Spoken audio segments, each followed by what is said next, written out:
ಎಷ್ಟು ಲೇಟಾಗಿ ನಾವು ಊಟ ಮಾಡ್ತೀವೋ ಅಷ್ಟು ನಮ್ಮ ಜೀರ್ಣಾಂಗಗಳು ಆಕ್ಟಿವಿಟಿ ಕಡಿಮೆ ಆಗುತ್ತೆ. ಏನೇ ಆಗ್ಲಿ ಪ್ರಳಯ ಆದ್ರೂ ನಾನು ಕಾಫಿ ಟೀ ಬಿಡಲ್ಲ ಅಂತ ಹೇಳ್ತಾರೆ. ಸಾರಾಯಿಗಿಂತ ಡೇಂಜರಸ್ ಡ್ರಿಂಕ್ ಯಾವ್ದಾದ್ರು ಇದೆ ಅದು ಟೀ ಕಾಫಿ. ಕೆಲವರು ಮನೇಲೆ ಮನೆ ಮದ್ದು ಅಂತ ಹೇಳಿ ಒಂದಷ್ಟು ಫಾಲೋ ಮಾಡೋದನ್ನ ನಾವು ನೋಡಿರ್ತೀವಿ. ಸೊ ಈಗ ನಿಮ್ ಪಿಂಪಲ್ಸ್ ಏನಾದ್ರು ಬರ್ತಾ ಇದೆ ಅಂದ್ರೆ ಒಳಗಡೆ ಏನೋ ಏರುಪೇರಾಗ್ತಾ ಇದೆ ಅಂತ. ಕೆಮಿಕಲ್ಸ್ ಇರುವಂತಹ ಕಾಸ್ಮೆಟಿಕ್ ಪ್ರಾಡಕ್ಟ್ಸ್ ಹೋಗೋದು ಬೇಡ. ಮೆಡಿಕಲ್ ಸೈನ್ಸ್ ಎಷ್ಟೇ ಅಡ್ವಾನ್ಸ್ಡ್ ಆದ್ರೂ ಎಷ್ಟೊಂದು ಕಾರಣಗಳು ಹುಡ್ಕೋಕ್ ಆಗ್ತಾ ಇಲ್ಲ. ಈಗ ಹೊರಗಡೆ ಏನೋ ಬಜ್ಜಿ ಬೋಂಡಾ ಮಾಡ್ತಿರ್ತಾರೆ, ಪಿಜ್ಜಾನೋ ಅಥವಾ ಇನ್ನೇನೋ ಒಂದಷ್ಟು ಕ್ರೇವಿಂಗ್ ಥಿಂಗ್ಸ್, ಐಸ್ ಕ್ರೀಮ್ ಆಗಿರ್ಬೋದು, ಏನಾದ್ರು ಅದೊಂದು ತಿನ್ನೋದು ಬಿಟ್ಟೇ ಬಿಡ್ಬೇಕು. ಹಾಗಾದ್ರೆ ಆದ್ರೆ ಒಂದಿನ ಬಿಸ್ಕೆಟ್, ಒಂದಿನ ಚಾಕ್ಲೇಟ್, ಒಂದಿನ ಐಸ್ ಕ್ರೀಮು, ಒಂದಿನ ಪಿಜ್ಜಾ, ಒಂದಿನ ಈ ತರ ಆಗ್ಬಾರ್ದು. ಈಗ ನ್ಯಾಚುರಲ್ ಇಂಟೇಕ್ ತಗೊಂಡ್ರೇನೆ ಎಲ್ಲವೂ ಸರಿ ಆಗುತ್ತೆ ಅಂತ ಹೇಳ್ತೀರಾ. ಖಂಡಿತ. ಬಟ್ ಏನೇನು ಹಾಗಾದ್ರೆ ತಗೋಬೇಕು ನ್ಯಾಚುರಲ್ ಇಂಟೇಕ್ ಅಂತ ಅಂದ್ರೆ? ಅದು ಈಗಿನ ಇದ್ರಲ್ಲಿ ಅಷ್ಟೊಂದು ಈಸಿನ ಅಂತ? ಸೊ ಈ ನ್ಯಾಚುರಲ್ ಆಗಿ ಏನು ಗಟ್ ಹೆಲ್ತ್ ಹೇಗೆ ಸರಿ ಮಾಡ್ಕೊಳ್ಳೋದು ಅಂದ್ರೆ ಆಹಾರ ಪದ್ಧತಿಗಳನ್ನ ಸರಿ ಮಾಡ್ಕೋಬೇಕು. ಅಂದ್ರೆ ಫಸ್ಟ್ ಸ್ಟೆಪ್ಪೇ ಅದರಲ್ಲಿ ಜಂಕ್ ಫುಡ್ನ ನಿಲ್ಲಿಸ್ಬೇಕಾಗುತ್ತೆ. ನಾನು ಹೇಳಿದ್ದೇನೆ, ತುಂಬಾ ಪ್ರೋಸೆಸ್ಡ್ ಇರುತ್ತೆ, ಕೆಮಿಕಲ್ಸ್ ಇರುತ್ತೆ. ಸೊ ಅದು ಹೋಗಿ ನಮ್ಮ ಜೀರ್ಣಾಂಗಗಳಿಗೆ ಹೊರೆ ಆಗುತ್ತೆ. ಸೊ ಅದನ್ನ ನಿಲ್ಲಿಸ್ಬೇಕು. ಆಮೇಲೆ ಏನು ಯಾವ ಥರ ಆಹಾರ ಇರಬೇಕು ಅಂದರೆ ಸರಳವಾಗಿ ಜೀರ್ಣ ಆಗಬೇಕು ನಮ್ಮ ದೇಹಕ್ಕೆ. ಸೊ ನಾವು ಮುಂಚೆಯಿಂದ ಏನು ತಿನ್ಕೊಂಡು ಬಂದಿರ್ತೀವಿ, ನಮ್ಮ ಟ್ರೆಡಿಷ್ನಲ್ ಫುಡ್. ಈಗ ನನ್ನ ಸ್ಟೇಪಲ್ ಫುಡ್ ಏನೋ ಮುದ್ದೆ, ನಿಮ್ಮ ಸ್ಟೇಪಲ್ ಫುಡ್ ಅನ್ನ ಆಗಿರ್ಬೋದು, ರೈಸ್ ಆಗಿರ್ಬೋದು. ಸೊ ಅದನ್ನೇ ತಿನ್ಕೊಂತ ಅದರ ಜೊತೆಗೆ ಒಂದಷ್ಟು ಹಣ್ಣುಗಳು, ತರಕಾರಿಗಳನ್ನು ಜಾಸ್ತಿ ಸೇವಿಸ್ಬೇಕಾಗುತ್ತೆ. ಅಫ್ಕೋರ್ಸ್ ಇವಾಗ ಅದರಲ್ಲೂ ಪೆಸ್ಟಿಸೈಡ್ಸ್, ಇನ್ಸೆಕ್ಟಿಸೈಡ್ಸ್ ಅಂತೆಲ್ಲ ಇರುತ್ತೆ. ಆದರೆ ಅಷ್ಟು ಒಂದು ಕೆಮಿಕಲ್ಸ್ನ ನಮ್ಮ ಲಿವರ್ ಡಿಟಾಕ್ಸಿಫಿಕೇಶನ್ ಸಿಸ್ಟಮ್ ಕ್ಲೀನ್ ಮಾಡ್ಕೊಳ್ಳುತ್ತೆ. ಆಮೇಲೆ ಈ ಫ್ರೂಟ್ಸ್, ವೆಜಿಟೇಬಲ್ಸ್ ಅಲ್ಲಿ ಆಂಟಿ ಆಕ್ಸಿಡೆಂಟ್ಸ್ ಅನ್ನುವಂತಹ ಅಂಶ ಇರೋದ್ರಿಂದ ಆ ಲಿವರ್ ಕ್ಲೀನಿಂಗ್ ಪ್ರೋಸೆಸ್ಗೆ ಸಹಾಯ ಮಾಡುತ್ತೆ. ಸೊ ಅದರ by nature fruits, vegetables quality ಚೆನ್ನಾಗಿದೆ, ಆಂಟಿ ಆಕ್ಸಿಡೆಂಟ್ಸ್ ಇರೋದ್ರ. ಆಮೇಲೆ ಅದನ್ನ ಜೀರ್ಣ ಮಾಡ್ಕೊಳ್ಳೋದು ಸಹ ಸುಲಭ. ಸೊ ಅದಕ್ಕೆ ಅವನ್ನ ಜಾಸ್ತಿ ಇನ್ಕ್ಲೂಡ್ ಮಾಡಿ. ಈಗ ಪ್ರೋಟೀನ್ ಬೇಕು ಅಂತಾರಲ್ಲ, ಅದಕ್ಕೆ ಕಾಳು ಮತ್ತು ಈ ಏನೋ ಮೊಳಕೆ ಕಾಳು, ಡ್ರೈ ಫ್ರೂಟ್ಸ್ ಎಲ್ಲ ಸ್ವಲ್ಪ ತಗೋಬೋದು. ಅದನ್ನು ಸಹ ಜೀರ್ಣ ಆಗ್ತಿದೆಯಾ ಅಂತ ಅವ್ರನ್ನ ನೋಡ್ಬೇಕಾಗುತ್ತೆ. ಎಷ್ಟೊಂದು ಸಲ ಗಟ್ ಹೆಲ್ತ್ ಕಾಂಪ್ರಮೈಸ್ ಆಗಿದ್ರೆ ಇವನ್ ಈ ಕಾಳು ಮತ್ತು ಡ್ರೈ ಫ್ರೂಟ್ಸ್ ಸಹ ಜೀರ್ಣ ಆಗ್ತಿರಲ್ಲ ಅವ್ರಿಗೆ. ಸೊ ನಿಮ್ಮ ದೇಹ ಏನು ಹೇಳುತ್ತೆ ಅದನ್ನ ನೋಡಿ. ಈಗ ನನಗೆ ಜೀರ್ಣ ಆಗ್ತಿದೆ ಅಂದ ಮಾತ್ರ ನಿಮ್ಗೆ ಆಗಬೇಕು ಅಂತೇನಿಲ್ಲ. ಸೊ ಏನೇ ತಿಂದರೂ ನೀವು ನೋಡಬೇಕಾಗುತ್ತೆ ನಿಮ್ಮ ಬಾಡಿ ಯಾವ ಥರ ಸೈನ್ಸ್ ಕೊಡುತ್ತೆ ಅಂತ. ಸೊ ಅದ್ರ ಪ್ರಕಾರ ಊಟ ಮಾಡಬೇಕು. ಮತ್ತು ರಾತ್ರಿ ಬೇಗ ಊಟ ಮಾಡಬೇಕು. ಅರ್ಲಿ ಡಿನ್ನರ್ ತುಂಬ ಮುಖ್ಯ. ಸರಿಯಾಗಿ ನಾವು ತಿಂದ ಆಹಾರ ಜೀರ್ಣ ಆಗಬೇಕು ಅಂದರೆ ಬೇಗ ಊಟ ಮಾಡ್ತಾನೆ. ಯಾಕಂದರೆ ಸೂರ್ಯಾಸ್ತ ಆದಮೇಲೆ ಎಷ್ಟು ಲೇಟಾಗಿ ನಾವು ಊಟ ಮಾಡ್ತೀವೋ ಅಷ್ಟು ನಮ್ಮ ಜೀರ್ಣಾಂಗಗಳು ಏನು ಆಕ್ಟಿವಿಟಿ ಕಡಿಮೆ ಆಗುತ್ತೆ. ಡೈಜೆಸ್ಟಿವ್ ಎನ್ಸೈಮ್ಸ್ ಆಗಲಿ, ಆ್ಯಸಿಡ್ ಆಗಲಿ, ಆ ಉತ್ಪಾದನೆ ಕಡಿಮೆ ಆಗ್ತಾ ಹೋಗುತ್ತೆ. ಸೊ ನಾವು ತಿಂದಿದ್ದು ಕರೆಕ್ಟಾಗಿ ಜೀರ್ಣ ಆಗಬೇಕಂದ್ರೆ ಒಂದು 7 ಗಂಟೆ ಒಳಗಡೆ ಊಟ ಮಾಡೋದು ಉತ್ತಮ. ಸೊ ದಟ್ ಮಲ್ಕೊಳ್ಳೋ ಅಷ್ಟರೊಳಗಾಗಿ ನಮ್ಮ ಆಹಾರ ಜೀರ್ಣ ಆಗಿರುತ್ತೆ, ನಮ್ಮ ಜೀರ್ಣಾಂಗಗಳಿಗೆ ಸಹ ಒಂದು ರೆಸ್ಟ್ ಸಿಗುತ್ತೆ. ಅವಾಗ ನಾವು ನಿದ್ದೆ ಸಹ ಆರಾಮಾಗಿ ಮಾಡ್ಬೋದು ಅಂತ. ಆಮೇಲೆ ಈಗ ಸ್ಕಿನ್ ಕೇರ್ ಅಂತ ಬಂದಾಗ ಎಷ್ಟೋ ಮಂದಿ ಇವಾಗ ಬ್ಯೂಟಿ ಪ್ರಾಡಕ್ಟ್ಸ್ ಸೆಕೆಂಡ್ರಿ, ಕೆಲವರು ಮನೇಲೆ ಮನೆ ಮದ್ದು ಅಂತ ಹೇಳಿ ಒಂದಷ್ಟು ಫಾಲೋ ಮಾಡೋದನ್ನ ನಾವು ನೋಡಿರ್ತೀವಿ. ಈ ಹಿಂದಿನ ಕಾಲದಿಂದನೂ ಹಾಗೇನೆ ಒಂದಷ್ಟು ಫ್ರೂಟ್ಸ್ ಪ್ಯಾಕ್ ಮಾಡ್ಕೊಳ್ಳೋದಾಗಿರ್ಬೋದು, ಕಡಲೆ ಹಿಟ್ಟಾಗಿರ್ಬೋದು, ಈ ಮೊಸರು ಆಗಿರ್ಬೋದು, ಈ ಥರದ್ದು ಏನೇನೋ ಒಂದಷ್ಟು ಇದೆ. ಅದಕ್ಕೂ ಮನೇಲೆ ಮನೆ ಮದ್ದು ಮಾಡಬೇಕು ಅಂತ. ಸೊ ಹಾಗೆ ಮಾಡಿನೂ ಕೂಡ ಕೆಲವರು ಸ್ಕಿನ್ನಲ್ಲಿ ಏನೂ ಅಂತ ಚೇಂಜಸ್ ಆಗಿರೋದಿಲ್ಲ, ಹಾಗೇ ಇರುತ್ತೆ. ಬಟ್ ನಾನು ಏನು ಆರ್ಟಿಫಿಷಿಯಲ್ ಏನೂ ಯೂಸ್ ಮಾಡೋದಿಲ್ಲ, ನ್ಯಾಚುರಲ್ ಆಗಿರೋದನ್ನೇ ಯೂಸ್ ಮಾಡ್ತೀನಿ, ಕೆಮಿಕಲ್ ಯೂಸ್ ಮಾಡಲ್ಲ ಅಂತ ಹೇಳಿ ಕೆಲವರು ಅದನ್ನೇ ಯೂಸ್ ಮಾಡ್ತಾ ಇದ್ರು ಏನೂ ಸ್ಕಿನ್ನಲ್ಲಿ ಬದಲಾವಣೆ ಕಾಣೋದಿಲ್ಲ. ಅದಕ್ಕೇನು ಹೇಳ್ತೀರಾ? ಅಂದ್ರೆ ಅಂತ ಸರಿ ಮಾಡ್ಕೋಬೇಕಾಗುತ್ತೆ ಅಂತ.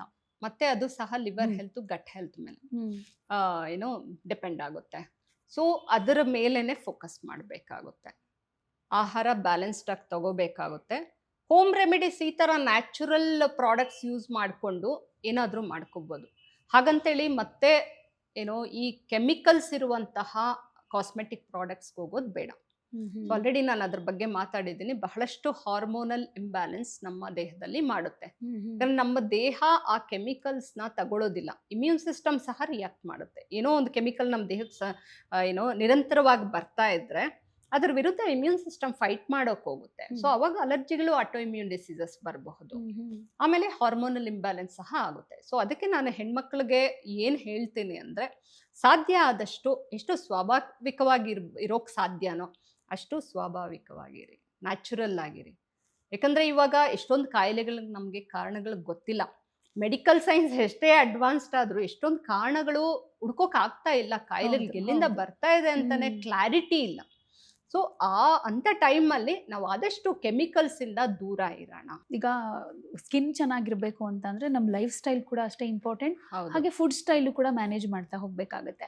ಸೊ ಈಗ ಪ್ರತಿದಿನ ಈಗ ಬೆಳಗ್ಗೆ ಎದ್ದ ತಕ್ಷಣ ನೀವು ಹೇಳಿದ್ರಿ ಯಾವುದೇ ರೀತಿಯಲ್ಲಿ ಫುಡ್ ಸ್ಟೈಲ್ನ ಒಳ್ಳೆ ರೀತಿಯಲ್ಲಿ ಒಳ್ಳೆ ಫುಡ್ನ ತಿನ್ಕೊಂಡು ಫಾಲೋ ಮಾಡ್ತಾ ಇದ್ರು ಒಂದಷ್ಟು ಕ್ರೇವಿಂಗ್ಸ್ ಅಂತ ಆಗುತ್ತೆ ಅಲ್ವಾ. ಈಗ ಒಂದಷ್ಟು ಜಂಕ್ ಫುಡ್ ಆಗಿರ್ಬೋದು, ಈಗ ಹೊರಗಡೆ ಏನೋ ಬಜ್ಜಿ ಬೋಂಡ ಮಾರ್ತಿರ್ತಾರೆ, ಪಿಜ್ಜಾನೋ ಅಥವಾ ಇನ್ನೇನೋ ಒಂದಷ್ಟು ಕ್ರೇವಿಂಗ್ ಥಿಂಗ್ಸ್, ಐಸ್ ಕ್ರೀಮ್ ಆಗಿರ್ಬೋದು, ಏನಾದರೂ ಅದೊಂದು ತಿನ್ನೋದು ಬಿಟ್ಟೇ ಬಿಡ್ಬೇಕು. ಹಾಗಾದ್ರೆ ತಿನ್ಲೇಬಾರ್ದ ಹೆಂಗಾದ್ರೆ? ಯಾವಾಗ್ಲಾದ್ರೂ ಒಂದೊಂದ್ಸಲ ಮಾಡ್ಕೋಬೇಕು. ಉದಾಹರಣೆಗೆ ವಾರಕ್ಕೊಂದ್ಸಲ, 15 ದಿನಕ್ಕೊಂದ್ಸಲ, ರೆಗ್ಯುಲರ್ ಬೇಸಿಸ್ ಅಲ್ಲಿ ಬೇಡ. ತುಂಬಾ ಜನ ಏನ್ ಅನ್ಕೊಂತಾರೆ, ನಾನ್ ಕಡಿಮೆ ತಿಂತಾ ಇದ್ದೀನಿ ಅನ್ಕೊಂತಾರೆ. ಆದ್ರೆ ಒಂದಿನ ಬಿಸ್ಕೆಟ್, ಒಂದಿನ ಚಾಕ್ಲೇಟ್, ಒಂದಿನ ಐಸ್ ಕ್ರೀಮು, ಒಂದಿನ ಪಿಜ್ಜಾ, ಒಂದಿನ ಈ ತರ ಆಗ್ಬಾರ್ದು. ಏನೇ ರಾಂಗ್ ಫುಡ್ ತಗೊಳ್ಳಿ, ಸ್ವಲ್ಪ ಒನ್ಸ್ ಇನ್ ಎ ವೈಲ್ ಇಟ್ಕೋಬೇಕು, ಕಡಿಮೆ ತಗೋಬೇಕು. ಅದನ್ನ ಕ್ವಾಂಟಿಟಿನೂ ಕಡಿಮೆ ಮಾಡ್ಕೋಬೇಕು, ಮತ್ತೆ ಅದರ ಫ್ರೀಕ್ವೆನ್ಸಿ ಸಹ ಕಡಿಮೆ. ಇನ್ ಕೆಲವರು ಬೆಳಗ್ಗೆ ಎದ್ದ ತಕ್ಷಣ ನನಗೆ ಕಾಫಿನೋ ಅಥವಾ ಟೀನೋ ಕುಡಿಲಿಲ್ಲ ಅಂದ್ರೆ ತಲೆನೇ ಓಡಲ್ಲ, ಏನ್ ಕೆಲಸ ಮಾಡ್ಬೇಕು ಅಂದ್ರೂ ಫಸ್ಟ್ ಕಾಫಿ ಹೋದ್ರೇನೆ ನೆಕ್ಸ್ಟ್ ನಂದು ಆಕ್ಟಿವಿಟಿ ಅಂತ ಹೇಳ್ತಾರೆ. ಸೊ ಖಾಲಿ ಹೊಟ್ಟೆಗೆನೆ ಒಂದಷ್ಟು ಮಂದಿ ಹಂಗೆ ಕುಡಿದ್ರು, ಕುಡಿಬಾರ್ದು ಅಂತಂದ್ರೂ ಒಂದಷ್ಟು ಮಂದಿ ಕಾಫಿ ಟೀ ಅವ್ರ ಜೀವನದ ಭಾಗ. ಏನ್ ಬಿಟ್ರು ಏನ್ ಹೆಲ್ತ್ ಹಾಳಾಗುತ್ತೆ. ಒಂದಷ್ಟು ರೀಲ್ಸು ನೀವು ನೋಡಿರ್ತೀರಾ ಅನ್ಸುತ್ತೆ, ಏನೇ ಆಗ್ಲಿ ಪ್ರಳಯ ಆದ್ರೂ ನಾನು ಕಾಫಿ ಟೀ ಬಿಡಲ್ಲ ಅಂತ ಹೇಳ್ತಾರೆ. ಸೊ ಹೆಂಗೆ? ಬಟ್ ಬೇರೆ ತರದ ಹೆಲ್ತ್ ಪ್ರಾಬ್ಲಮ್ ಏನು? ಖಂಡಿತ. ನಾನು ಆಕ್ಚುಲಿ ಒಂದು ವಿಡಿಯೋ ಮಾಡಿದ್ದೆ, ಸಾರಾಯಿಗಿಂತ ಡೇಂಜರಸ್ ಡ್ರಿಂಕ್ ಯಾವ್ದಾದ್ರು ಇದೆ ಅದು ಟೀ ಕಾಫಿ ಅಂತ. ಅದ್ರಲ್ಲಿ ಒಂದಷ್ಟು ಜನ ಕಮೆಂಟ್ಸ್ ಹೀಗೆ ಮಾಡಿದ್ರು, ನಾ ಪ್ರಾಣ ಬೇಕಾದ್ರೂ ಬಿಡ್ತೀನಿ, ಕಾಫಿನ್ ಬಿಡಲ್ಲ ಅಂತ. ಸೊ ಈ ತರ ಒಂದು ಮೈಂಡ್ ಸೆಟ್ ಇರೋರು ನಾನು ತುಂಬಾ ಜನ ನೋಡಿದ್ದೀನಿ. ಪೇಷಂಟ್ಸ್ ಬರ್ತಾರಲ್ಲ, ನಾನು ಫಸ್ಟ್ ಹೇಳೋದೇ ಅವ್ರ ಕಾಫಿ ಟೀ ನಿಲ್ಸಿ ಅಂತ. ಯಾಕೆ ಕಾಫಿ ಟೀ ಬಗ್ಗೆ ಹೇಳ್ತೀನಿ ಅಂದ್ರೆ, ಬೆಳಗ್ಗೆ ಎದ್ದ ತಕ್ಷಣ ಕುಡಿತಾರೆ. ಬೆಳಗ್ಗೆ ಎದ್ದ ತಕ್ಷಣ ನಾವು ಹಿಂದಿನ ದಿನ ಏನೇನ್ ತಿಂದಿರ್ತೀವಿ ಅದೆಲ್ಲ ಹೊರಗಡೆ ಬರ್ಬೇಕು ಅಂದ್ರೆ ನೀರು ಕುಡಿಬೇಕು. ಹೈಡ್ರೇಷನ್ ಇಂಪಾರ್ಟೆಂಟ್ ಅಲ್ವಾ? ಸೊ ಅದ್ರಲ್ಲಿ ಹೋಗಿ ಕಾಫಿ ಟೀ ಕುಡಿದ್ರೆ ಅದಿನ್ನೂ ಡಿಹೈಡ್ರೇಟ್ ಮಾಡುತ್ತೆ. ಆಯ್ತಾ? ಸೊ ಅದು ಖಂಡಿತ ಒಳ್ಳೇದಲ್ಲ. ಬೆಳಗ್ಗೆ ಎದ್ದು ಅಭ್ಯಾಸ ಮಾಡ್ಕೊಳ್ಳಿ. ಯಾವುದು ಕಷ್ಟ ಏನಿಲ್ಲ, ನಾವು ಅದನ್ನ ಚೇಂಜ್ ಮಾಡ್ಕೋಬೇಕು ಅಷ್ಟೇ. ಆರೋಗ್ಯವಾಗಿರ್ಬೇಕಂದ್ರೆ ಬದಲಾಗಬೇಕು. ಆಮೇಲೆ ಇನ್ನೊಂದೇನಂದ್ರೆ, ಟೀ ಕಾಫಿನ ಬಹಳಷ್ಟು ಸಲ ಕುಡಿತಾರೆ. ಏನೋ ಒಂದು ಸಲ ಕುಡಿತಾರ? ಇಲ್ಲ, ಒಂದೊಂದು ಸಲ ಒಬ್ಬೊಬ್ರು 15 ಸಲ ಕುಡಿತೀನಿ ಮೇಡಮ್ ಅಂತ ಸಹ ಹೇಳಿರೋರು ಇದ್ದಾರೆ. ಸೊ ಅವಾಗ ಏನಾಗುತ್ತೆ, ಇದರಿಂದ ಬಹಳಷ್ಟು ಏರುಪೇರುಗಳಾಗುತ್ತೆ. ಇದರಿಂದ ಫಸ್ಟ್ ಆಗೋದೇ ನ್ಯೂಟ್ರಿಷನಲ್ ಡೆಫಿಷಿಯನ್ಸಿ. ಯಾಕಂದ್ರೆ ಈ ಟೀ ಕಾಫಿ ಎಲ್ಲ ಹೋಗಿ ಗಟ್ ಹೆಲ್ತ್ನ ಹಾಳು ಮಾಡುತ್ತೆ, ಮತ್ತು ಅಲ್ಲಿಂದ ಯಾವ ಪೌಷ್ಟಿಕಾಂಶನೂ ಹೀರ್ಕೊಳ್ಳಲ್ಲ. ಇಂಥವ್ರಿಗೆ ನಾನು ಜಾಸ್ತಿ ವಿಟಮಿನ್ B12 ಮತ್ತು ವಿಟಮಿನ್ D ಡೆಫಿಷಿಯನ್ಸಿ ನೋಡ್ತಾ ಇರೋದು, ಆ ಒಂದು ಪೌಷ್ಟಿಕಾಂಶಗಳ ಕೊರತೆ.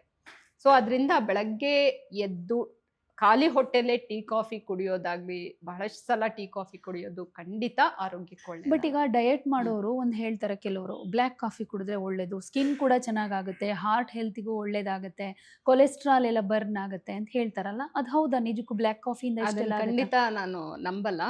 ಯಾಕಂದ್ರೆ ಬ್ಲ್ಯಾಕ್ ಕಾಫಿ ಸಹ ನೋಡಿ, ಕಾಫಿ ಪೌಡರ್ ಸೋರ್ಸ್ ನಮಗ್ ಗೊತ್ತಿಲ್ಲ.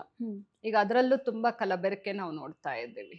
ಇನ್ನೊಂದು, ನನ್ನ ಸ್ವಂತ ಅನುಭವ ಏನಂದ್ರೆ, ಬಹಳಷ್ಟು ಜನ ಈ ಡಾರ್ಕ್ ಚಾಕ್ಲೇಟ್, ಬ್ಲ್ಯಾಕ್ ಕಾಫಿ ಎಲ್ಲ ಕುಡ್ಕೊಂಡು ಪಿಂಪಲ್ಸ್ ಆಗಿ ಬರ್ತಾ ಇದ್ದಾರೆ, ಮಡುವೆ ಆಗುತ್ತೆ. ಯಾಕಂದ್ರೆ ಅದು ಸಹ ಗಟ್ ಹೆಲ್ತ್ ನ ಹಾಳು ಮಾಡ್ತಾ ಇದೆ ಅಂತ ಅವಾಗ ನನಗೆ ಗೊತ್ತಾಯ್ತು. ಸೊ ಈಗ ನಿಮ್ ಪಿಂಪಲ್ಸ್ ಏನಾದ್ರು ಬರ್ತಾ ಇದೆ ಅಂದ್ರೆ ಒಳಗಡೆ ಏನೋ ಏರುಪೇರಾಗ್ತಾ ಇದೆ ಅಂತ ಅರ್ಥ. ಅದು ಚರ್ಮದ ಸಮಸ್ಯೆಗಿಂತ ಹೆಚ್ಚು ಒಳಗಡೆ ಆರೋಗ್ಯನ ಬಿಂಬಿಸುತ್ತೆ. ಸೊ ಅದರಿಂದ ನಾನು ಈ ಬ್ಲ್ಯಾಕ್ ಕಾಫಿ ಆರೋಗ್ಯಕ್ಕೆ ಒಳ್ಳೇದಲ್ಲ ಅಂತಾನೆ ಹೇಳ್ತೀನಿ, ಬೇಕಾಗಿಲ್ಲ.